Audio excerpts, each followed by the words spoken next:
situation take place with respect to Venezuela. I want to just thank General Kane and his staff. The Atlanta Fed is predicting an astounding 5.4% GDP. La justice, car ce qui s'est passé ne... Non,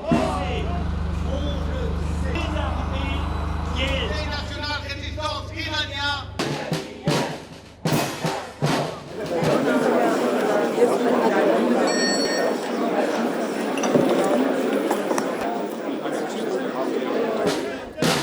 You may want to say something about the large fleet of ships that's heading over to the Middle East.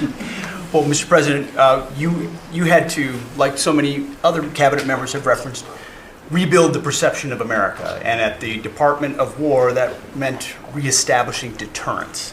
What happened in Afghanistan, what happened in Ukraine, a war that never would have occurred, what happened on October 7th in Israel, never would have happened under President Trump. So as a result, we're having to rebuild how our enemies perceive us. And when President Trump said, we're not getting a nuclear, Iran, you won't have a nuclear bomb, he meant it. And we sent those B-2s halfway around the world, and they never noticed.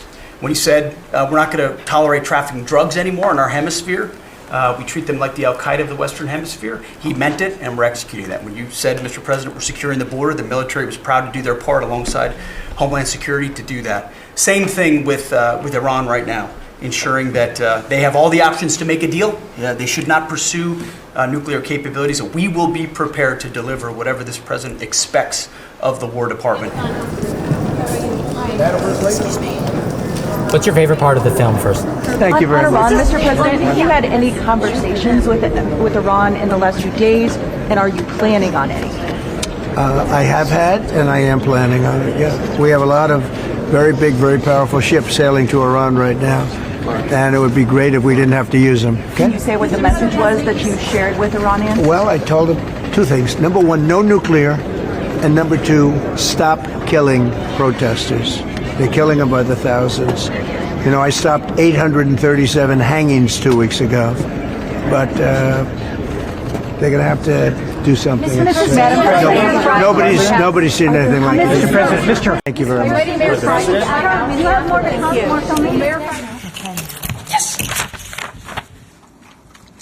In Iran, horrific crackdown on protesters has come at a heavy human cost.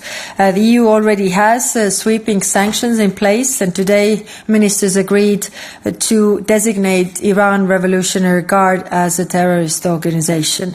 This will put them on the same footing with Daesh, Hamas, Hezbollah, Al-Qaeda. Those who operate through terror must be treated as terrorists. Ministers also imposed sanctions on those responsible for the brutal crackdown of protests, including the Minister of Interior. Repression cannot go unanswered. Beyond this, ministers adopted new sanctions on those involved in Iran's war support to Russia and expanded export controls. You've just taken the decision to designate the Iran Revolutionary Guard as a terrorist. Does this mean that the EU would back Donald Trump striking the regime in Tehran with his armada? Thank you.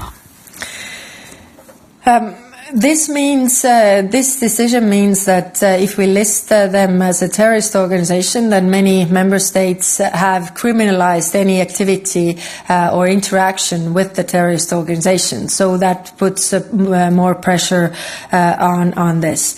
When it comes to attacks, then I think the region does not need a new war. Have a good evening. Thank you.